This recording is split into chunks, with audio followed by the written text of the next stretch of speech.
Everyone, this is Veronica. आज हम rockets के बारे में बात करेंगे। Heaviness of rockets. Heaviness of rockets से क्या मतलब है कि ये रॉकेट्स जब हम स्पेस में भेजते हैं कितना पेलोड कैरी कर सकते हैं और स्पेस फ्लाइट के लिए क्यों ज़रूरी है। साइंस एंड टेक में ये टॉपिक आपका कवर होता है, इसको हम कवर करेंगे।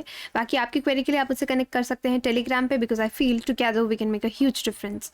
नाउ सी, इंडिया में जितने भी हमारे स्पेस के मिशंस रहते हैं, कौन लॉन्च करता है? इंडियन स्पेस रिसर्च ऑर्गेनाइजेशन, जिसको हम इसरो बोलते हैं। इसको आप सब जानते हैं। अभी एक इम्पॉर्टेंट माइलस्टोन इन्होंने टच किया है, सक्सेसफुली लॉन्च किया है LVM3 M2 OneWeb India 1 mission on Sunday. यानी ये संडे कौन सा? 23 अक्टूबर 2022 की बात हम यहाँ पे कर रहे हैं। देखिए, साइंस एंड टेक का एक डिटेल्ड सीरीज़ जो है वो मैंने लेट्स क्रैक यूपीएससी चैनल पे बनाया है, आप उसको वहाँ पे देख सकते हैं। टेलीग्राम से आपको लिंक मिल जाएगा। तो यहाँ पे ये चीज़ें आप वहाँ पे अपडेट कर सकते हैं। जैसे वहाँ पे मिसाइल्स एंड रॉकेट्स पे एक लेक्चर है प्रॉपर 1 घंटे का, उसमें आप इसको अपडेट कर सकते हैं। नाउ दिस LVM3 रॉकेट जो है, इसने कितना पे लोड कैरी किया? 6 टन्स पे लोड ये कैरी किया। और लोअर अर्थ ऑर्बिट, अब अर्थ के ऊपर अलग अलग ऑर्बिट्स हैं। जो अर्थ के पास है उसको हम लोअर अर्थ ऑर्बिट बोलते हैं, फिर आपका मिडिल अर्थ ऑर्बिट आता है, देन योर मिडिल से ऊपर आपका हाई अर्थ ऑर्बिट्स आते हैं। सो दिस LVM3 का डेस्टिनेशन था लोअर अर्थ ऑर्बिट, और the most of any ISRO mission has delivered into space till date. तो इसरो के जितने भी मिशन हमने मोस्टली भेजे हैं, हमने जो पेलोड्स हैं वो LEO उनको लोअर अर्थ ऑर्बिट में ही इंस्टॉल किया है। अब यहाँ पे जो सक्सेस है इस फ्लाइट की, उसको वैलिडेट करेंगे। तो आप इसी से वैलिडेट नहीं कर रहे कि आपका मिशन जो है वो सक्सेसफुल रहा, बल्कि ये एक एडवांस्ड लॉन्च व्हीकल को आपने वहाँ पे भेजा। और इस तरह के मिशंस का हम आगे भी वेट कर रहे हैं, बिकॉज हैवी, यहाँ पे बात हो रही है हैवी सैटेलाइट लॉन्च मार्केट की, कि कौन सी सैटेलाइट या कौन सा रॉकेट जो है, जब आप उसको भेज रहे हैं स्पेस में, वो कितना पे लोड कैरी कर पा रहा है, कितना सामान ऊपर लेके जा सकता है। क्योंकि रॉकेट की आप बात देखेंगे, आप उसका ऑलरेडी इंजन कम करते हैं, आप उसमें फ्यूल इस तरीके का लगाते हैं कि उस पर ज़्यादा लोड ना रहे। तो हैवी जो पेलोड लेके जा रहा है ये एक्चुअली मैटर करता है। अब यहाँ पे इसरो ने ये जो हैवीएस्ट रॉकेट सक्सेसफुली प्लेस किया है, 36 ब्रॉडबैंड सैटेलाइट्स जो हैं लो अर्थ ऑर्बिट ने इंडिया ने भेजी हैं। यहाँ पे वेरियस ये दैनिक भास्कर का है, वेरियस जगह इसको कवर किया गया है छोटी छोटी डिटेल्स के साथ भी, कि 5796 किलो के भारी पेलोड ले जाने वाला भारतीय रॉकेट, ये पहला इस तरह का रॉकेट बना दुनिया का। वैसे भी इसरो के बारे में आप जाने, one of the most successful space agency ISRO को माना जाता है। अब रॉकेट बेसिकली क्या होता है? रॉकेट एक तरह की गाड़ी है जिसको, जो ऊपर आपकी सैटेलाइट्स को पहुंचाती है, ये उसको स्पीड या थर्स्ट आप कह सकते हैं ऑब्जेक्ट को देती है। तो it can be use as missile, इसको मिसाइल के तौर पे भी आप यूज़ कर सकते हैं रॉकेट्स को। It can work as missiles, या फिर लॉन्च व्हीकल, या तो आपने कोई सैटेलाइट लॉन्च करनी है उसके लिए ये एक गाड़ी है। इसमें फ्यूल रहता है, ऑक्सीडाइजर रहता है, इनको हम प्रोपेलेंट और इंजन बोलते हैं। आप साइंस एंड टेक में देखेंगे, आपको एक एक टर्म वहाँ पे मैंने क्लियर किया है। तो अब रॉकेट्स जो हैं वो डिटैचेबल एनर्जी प्रोवाइडिंग पार्ट्स रहते हैं, कि आप उनके साथ जो चीज़ आपको स्पेस में भेजनी है वो आप उसके साथ अटैच करते हैं, फिर रॉकेट अलग हो जाता है, वो चीज़ जो सैटेलाइट है वो अलग हो जाएगी। डिफरेंट तरह के फ्यूल्स पे आपके रॉकेट्स चलते हैं, और वंस जो फ्यूल है रॉकेट का वो ख़त्म हो जाता है तो रॉकेट डिटैच कर लेता है, खुद को अलग कर लेता है, और ज़मीन पे गिर जाएगा या बर्न हो जाएगा, जल जाएगा। वैसे आजकल हम रीयूजेबल रॉकेट्स की भी बात कर रहे हैं, क्योंकि रॉकेट तो बहुत महंगे बनते हैं। तो इकोनॉमी इनकी इम्प्रूव करने के लिए हम कहते हैं कि रीयूजेबल रॉकेट्स बनाया जाए, ताकि वापस वो अर्थ पे लैंड करें, हम उसको रीयूज़ कर पाएँ। अब ओरिजिनल रॉकेट का बहुत ही स्मॉल पार्ट जो है वो एक्चुअली सैटेलाइट के साथ वहाँ पहुँचता है। तो इसी तरीके से देखिए, ये रॉकेट है, पीछे इसका पूरा इतनी एनर्जी निकलेगी, यहाँ से इसको जैसे action and reaction are equal and opposite, वो वाला फॉर्मूला यहाँ पे काम करता है। रॉकेट हॉट गैसेस निकलती हैं, इंजन इसका वर्क करता है, फिर यहाँ से रिएक्शन फोर्स मिलेगी, जितना यहाँ से पीछे से थर्स्ट होगा उतना आपका रॉकेट उस हिसाब से ऊपर जाएगा। कैलकुलेशंस करके इनको सेट किया होता है। अब बहुत कम देश हैं जिनमें कैपेबिलिटी है जो सैटेलाइट, देखिए बहुत सारे देश जो हैं वो सैटेलाइट लॉन्च करते हैं, ये तो आपको मालूम है। और ये जो सैटेलाइट्स हैं इनका वेट मोर देन 2 टन्स रहता है।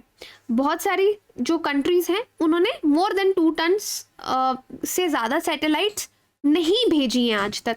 2 टन से वेट उनका कम रहता है। तो रिसेंटली इसरो ने भी ऐसा नहीं किया था, but finally we have also launched heavy satellite.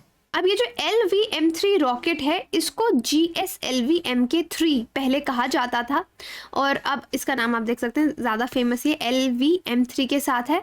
और now it has become the vehicle for more ambitious parts of India space programs. जितने भी हमारे आगे आने वाले प्रोग्राम्स हैं, हम अपना फ्यूचर इसरो का इस रॉकेट के साथ देख रहे हैं। इनफैक्ट मैंड मिशन जहाँ पे हम एस्ट्रोनॉट्स को भी भेजेंगे मून लैंडिंग्स के लिए या डीप स्पेस एक्सप्लोरेशंस के साथ के लिए नियर फ्यूचर में। सो LVM-3 एक अच्छा कंटेंडर जो है वो बन रहा है। अब इंडिया के अलग अलग रॉकेट्स हैं जो लॉन्च व्हीकल्स के तौर पे काम करते हैं। आपके पोलर, आपके शॉर्ट में हम उसको बोलते हैं PSLV, polar satellite launch vehicle. You have geosynchronous satellite launch vehicle, या GSLV-MK2 बोला जाता है, लॉन्च व्हीकल मार्क 3 या LVM-3। तो इस तरह के रॉकेट्स इंडिया की स्पेस एजेंसी के पास है।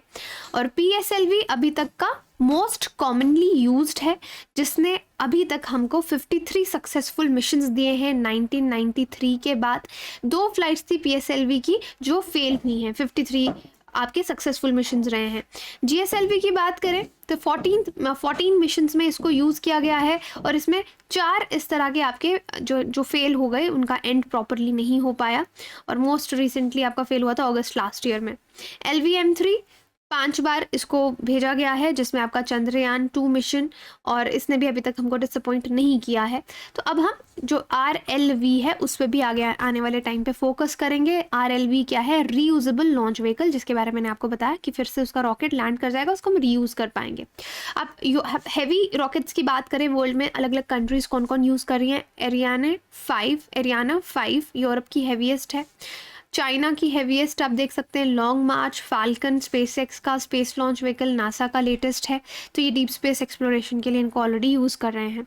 हैवियर रॉकेट्स एकदम से नहीं बने, ओवर द टाइम इस पर रिसर्च लगी है, फिर इंडिया ने भी जाके इसको डेवलप किया है, और रिक्वायरमेंट्स इसकी काफ़ी रहती हैं, क्योंकि एक रॉकेट है, आपको हर चीज़ फिट करनी है, उसमें फ्यूल भी फिट करना है, पे लोड भी फिट करना है, इंजन्स में भी आपको चेंज करना पड़ेगा अगर आपको ज़्यादा पे लोड लेके जाना है। तो इस तरीके में ओवरऑल इतने समय में इस पर काम हुआ है।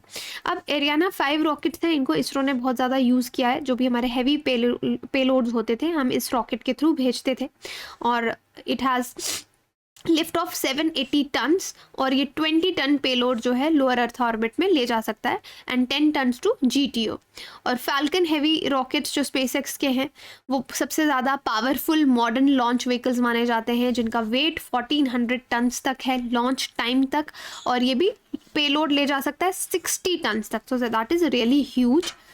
ये रहा आपका फाल्कन। ये पार्शियली इसको बनाया गया था, पार्शियली रीयूजेबल भी है। तो देखिए अदरवाइज इस तरीके से जाएगा, यहाँ पे बर्न आउट हो जाएगा आपका रॉकेट। तो रीयूजेबल में क्या है, ये फिर से लैंड कर रहा है where we can use it again.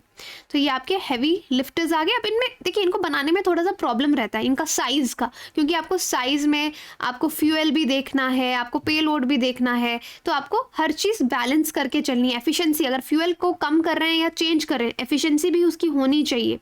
तो आपको जो डिफरेंट वेरिएबल्स हैं उनको अच्छे से सेट करना पड़ता है।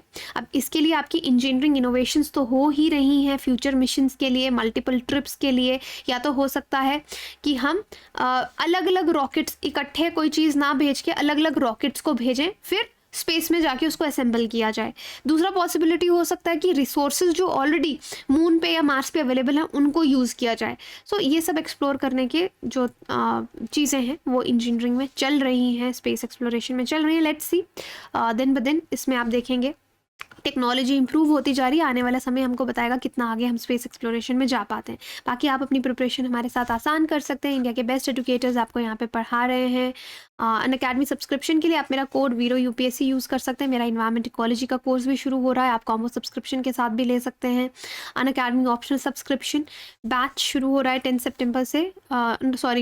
नवंबर से, यू कैन ज्वाइन दैट। बाकी UCSC 13 नवंबर को ये आपका टेस्ट है, इसको ज़रूर दीजिए। अब वीरो UPSC कोड लगा के इसमें खुद को एनरोल कर सकते हैं। I hope you are competing.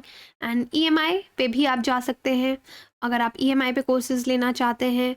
Test series में एनरोल कर सकते हैं। इंटरव्यू फ्री गाइडेंस प्रोग्राम भी चल रहा है। CSAT आपका वीरो UPSC कोड लगा के इसमें भी खुद को आप ले सकते हैं। बाकी ये सिक्योर जो टॉप रैंक्स करेंगे एंड गेट मेंटोर्ड। आपको IAS ऑफिसर गौरव बुदानिया जो हैं वो एक दिन के लिए आपको मेंटोरशिप देंगे। इनका AIR 3 आया था 2020 में, तो आप ज़रूर इस टेस्ट को दीजिए, एनरोल कीजिए खुद को। Thank you.